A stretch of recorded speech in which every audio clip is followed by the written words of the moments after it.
Hi everyone, this is Maxim and welcome to my channel where I share about my life as a gay refugee in Spain. Today though, I wanted to talk about some things that unfortunately make life as a refugee in a new country really complicated. In this case, we're talking about Spanish bureaucracy in the asylum system. It's a very complex topic and I can cover everything in just one video, but I'll try to highlight the main points that stood out to me while living in Spain for almost 2 years. Um, and also a quick disclaimer, just want to say that this video isn't meant to offend anyone or unfairly criticize the country. In fact, I really like Spain in many ways. Really. There are a lot of positive things here, and I'm really grateful that it accepted me. But unfortunately, there are also downsides. And these issues become especially noticeable when you are in the most vulnerable position. And I think it's important to talk about them because they directly affect the adaptation and integration process for people like me. So let's get started. There will be around 9 or 10 points in total. So yeah. So the first one is the endless waiting for absolutely everything. In Spain's asylum system, everything moves incredibly slowly, unfortunately. And processes that are supposed to take just a few months, like getting a decision on your case, can drag on for years. And during all the time, you're living like in limbo. Officially, by law, the ministry has 6 months to give a response on your asylum application. But in reality, it almost always stretches into years. And it's important to understand that there's a pattern where some people get approved in just a couple of months. There was even a case of a Russian guy, gay guy, who got approved just in 1 month, I think. Even when they applied much later than you did. Yeah.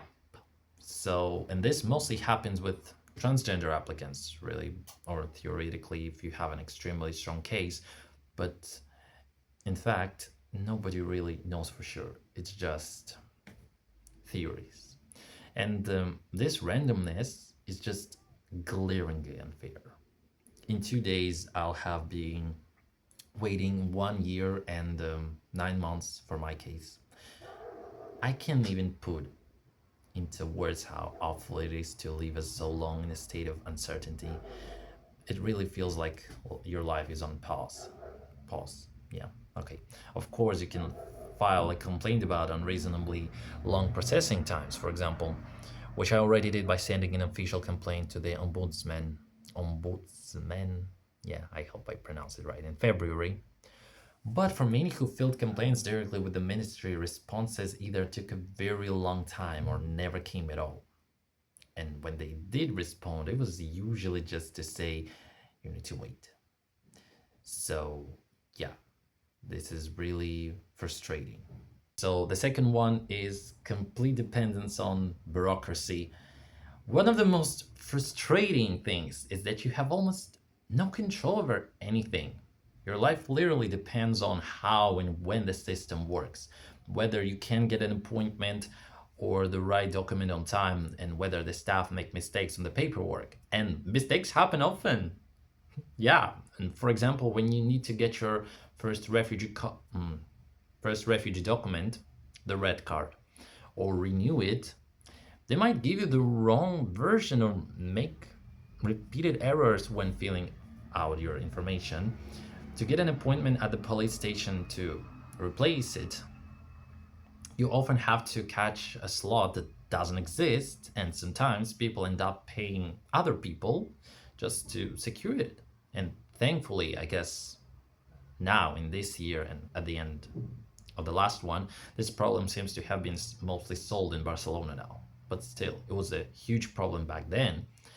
Another example, you go to social services office to get a certificate of social vulnerability, for example, in my case. So you can apply for social housing or benefits.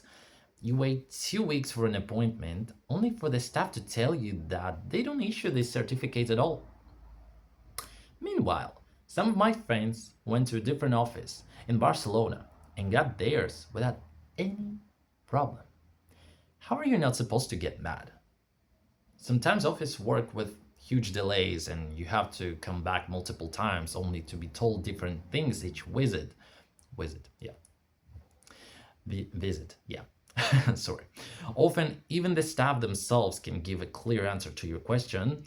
They're overloaded, often not always trained on the latest rules, or simply unwilling to take responsibility. It also happens. And you start feeling like the system is against you, of course. Everything depends on paperwork and stamps, and not on real people and their actual needs.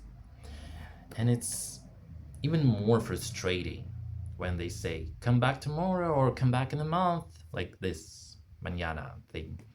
And you have to start everything over, schedule another appointment, gather documents, wait in line. And yeah, of course, in theory, persistence, for example, explaining your situation, being friendly, or even showing desperation can sometimes help you get help faster and skip some bureaucracy. But the point is, it doesn't always work. And, you know, mm, how to explain it. And in some cases, to get something simple, you literally have to beg staff, appeal to their conscience or sympathy, which feels completely wrong and humiliating, actually. But unfortunately, you have no choice. Otherwise, the process could drag on for months and your life becomes hostage to these papers and stamps. This is a whole other frustration that comes straight from the previous point, which is total randomness in public services. You know, Spain is a country of randomness. Like, I'm serious. Often it feels like outcomes here don't depend on rules, but on the specific person you deal with. One employee says one thing, another says something completely different, and a third one refuses to do anything at all. For example, I need to open a bank account. I go to the nearest branch and ask to open an account. The employee look at my refugee document, the red card again, and say, like, they cannot open it for me. And then they start inventing reasons. For example, oh, the system will not allow it. You need a work contract, even though I don't need it at all. Or sometimes even hints related to your nationality, considering that, considering the European Union's strict policies regarding Russian clients and money laundering and other nonsense.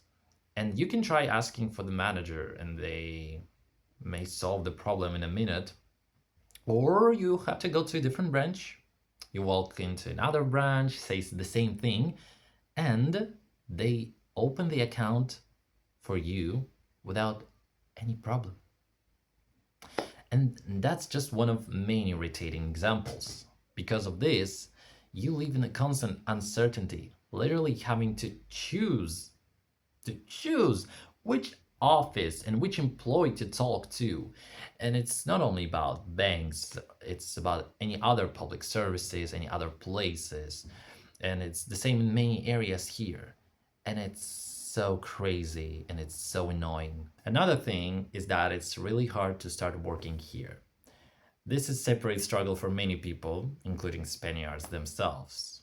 Formally, you can start working after 6 months, but in practice, employers are very of temporary documents and look at the red card with suspicion. And the situation is made even harder because Spain has the highest unemployment rate in the European Union. And its economy depends heavily on tourism. So in Barcelona, the only really accessible sectors are tourism, hotels, restaurants, and the like. And even getting into those isn't easy because here everything is tied to professional certificates. Like even for the waiter position in a normal place, they require this. And even though I speak Spanish and English well and know a bit of Catalan, I wasn't hired anywhere. At first, I sent my CV to English school since my background is in languages and I have teaching experience and I'm genuinely interested in it. Yet I was rejected everywhere. Without formal education, unfortunately, it's really hard to get in, and even though you have experience. And I also had interviews at hotels and restaurants, and also got rejected there too. I was even rejected for a promoter position at the refugee NGO ACNUR, which basically works with refugees. And they don't tell you directly, they just ignore you. And that really hits your self-esteem. And I've come to conclusion that getting a permanent work contract in Spain is basically like winning the lottery. It's that bad situation. Another thing I realized is that it doesn't really matter what your previous job was or what you studied in your home country. Most likely you won't be able to work in the same field here and will have to become a waiter, cook, or anyone else, or start the entire training process, like educational process, from scratch. And this is extremely difficult, especially if you're not young and your profession is specialized like medicine. Because, for example, I have a lot of friends here, not in my case, but I have friends who used to work in medicine as doctors in Russia, and unfortunately now they cannot proceed working there anymore because they don't have, because it's a very specific thing. And I mean, you know, and now they have to work as cookers, as waiters, and that's also very hard. And I don't, I don't think it's a right thing. And that's why integration takes so much longer. Another thing is unstable contracts. This is something that still makes my hair stand on end because the reality is that even if you manage to find a job, there's a very high chance it will be a temporary contract and seasonal work. That's extremely common in tourism, which dominates the economy here. And you might work the expected 6 months, get paid, and then the contract simply won't be renewed, even if you did your job well. And to give you some context, right now I'm part of the refugee reception program that provides housing and a small allowance for, well, basic needs. And I'm here completely on my own. I have no family here. So, and this autumn, the program ends, and after that, I'm expected to live independent. Sorry, live independently. And honestly, I don't understand how that's supposed to work within the system. Let's say I do get a job, most likely would be a temporary contract. I'd earn some money for a while, leave the program, rent a room, because that's basically the only thing that people in my situation can afford.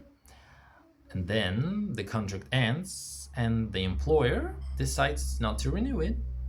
And finding another job quickly isn't easy at all. So you end up constantly living on the edge, almost at risk of homelessness. And unfortunately, even many social workers don't seem to fully, I would say, not to fully understand this when you talk to them about it. Either they genuinely don't see the problem, or maybe they prefer not to think about it. I don't know. Maybe so they can sleep better at night. Well, and yeah, because of this, it's incredibly hard to plan your life or rent stable housing. Okay, so I'm recording this down the next day, so apologies. The next 6 point concerns the ineffectiveness of various job search platforms and organizations, employment services, and so on. Many national and municipal employment programs in Spain, such as job fairs and initiatives run through employment services like Barcelona Activa, SOC, Servicio Ocupació de Catalunya, or Grammy Impulse, at first glance look like a large and well-structured system designed to help people find jobs. In theory, these programs offer a wide range of activities, courses, seminars, CV consultations, job search workshops, and various job fairs where companies are supposed to meet potential candidates. However, many participants, including me, end up feeling that the real impact of these initiatives is quite limited. Often it seems that a significant portion of this activities is aimed more at demonstrating activity and spending allocated budgets than at achieving a concrete outcome, actual employment for participants. At job fairs, companies are frequently present more for visibility or branding purposes. They collect resumes, but real hiring rarely follows. Many of the courses are very basic and often repeat information that can easily be found online in just a few minutes. At the same time, these events are organized regularly and look good from a reporting and statistic perspective and allows institutions to present impressive numbers. How many workshops were held, how many people attended, and for example, how many training hours were delivered. And yet those numbers do not necessarily reflect the most important indicator, how many participants actually secured stable employment afterward. Because of this, you feel that the system is more focused on process than on results. Around these initiatives, there's often a whole ecosystem of contractors, consultants, trainers, and administrative structures that receive funding to run courses and events.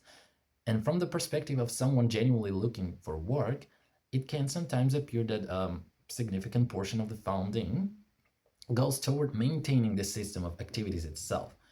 The result is a polished facade of active employment policy, websites, programs, reports, even event photos, and so on. But when you actually try to find a real job through the system, you often discover that success still depends on mostly on personal networks, independent job searching, and a bit of luck in the labor market. And this is especially noticeable for people in more vulnerable situations like us, such as migrants and asylum seekers who already face additional barriers when entering the job market. For us, participating in numbers, courses, and workshops can sometimes turn into an endless cycle of preparing for work rather than actually obtaining it. As a result, you come away with the impression that these programs serve more of a political and administrative purpose, demonstrating, the government is actively addressing unemployment, while real employment remains something individuals largely have to achieve on their own outside these official structures. Next one is the housing crisis. The housing crisis is something that, as far as I can see, affects almost every country nowadays.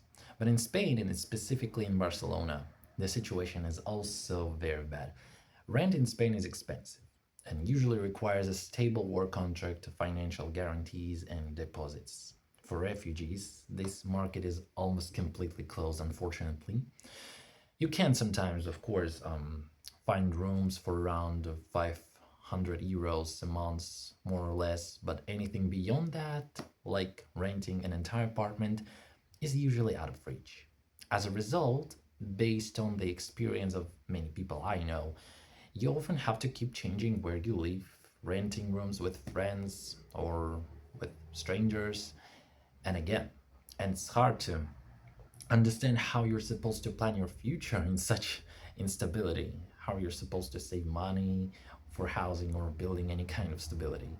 I don't know, the only realistic option seems to be taking out a mortgage for many years, but yeah.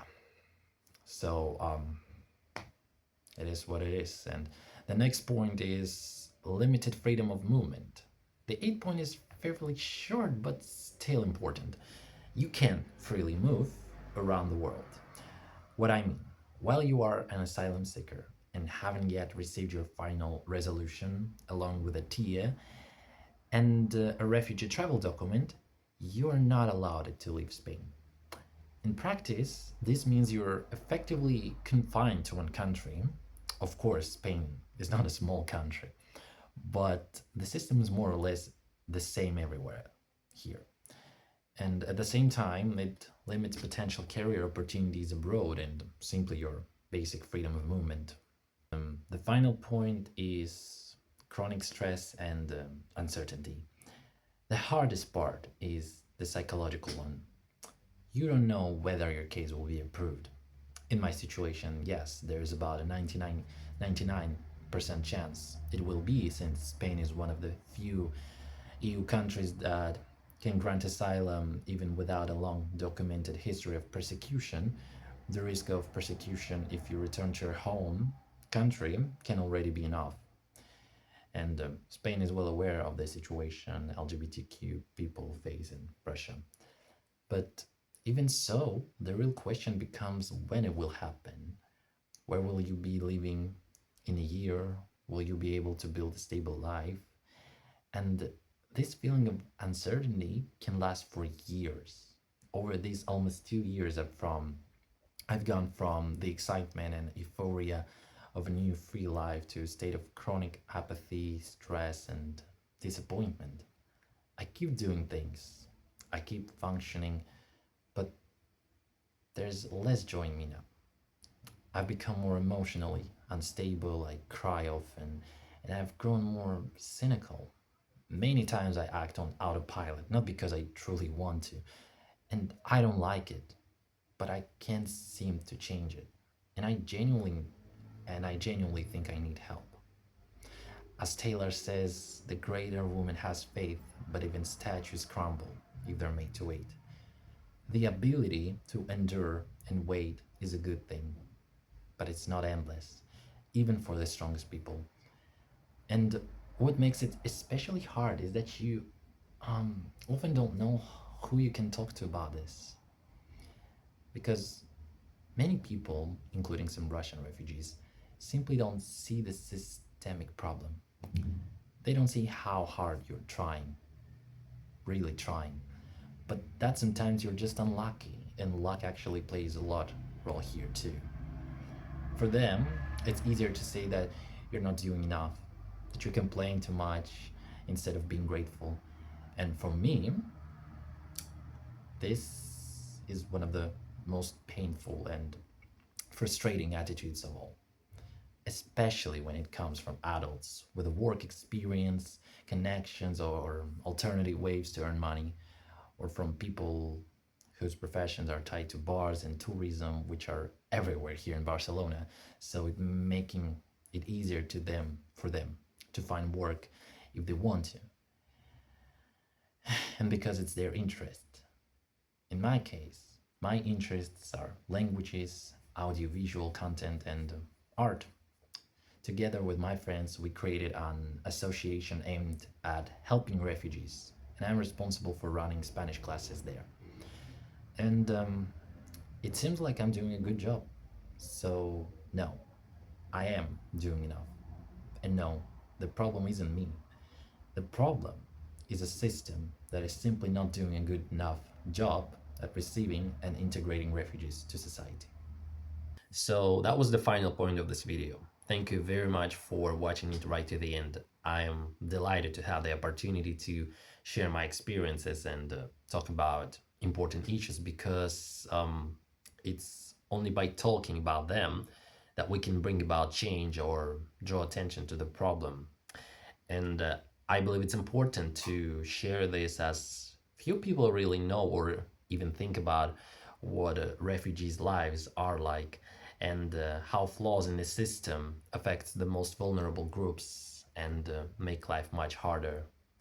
Once again, thank you for watching this video to the end. And if you'd like to support me and what I do, you can simply buy me a coffee via the link in the description below. Any amount is important to me as it motivates me to keep making videos about my life in Spain as a gay refugee. So, yeah, dear viewer, I wish you a good day and lots of joy. Bye bye, and see you in the next videos.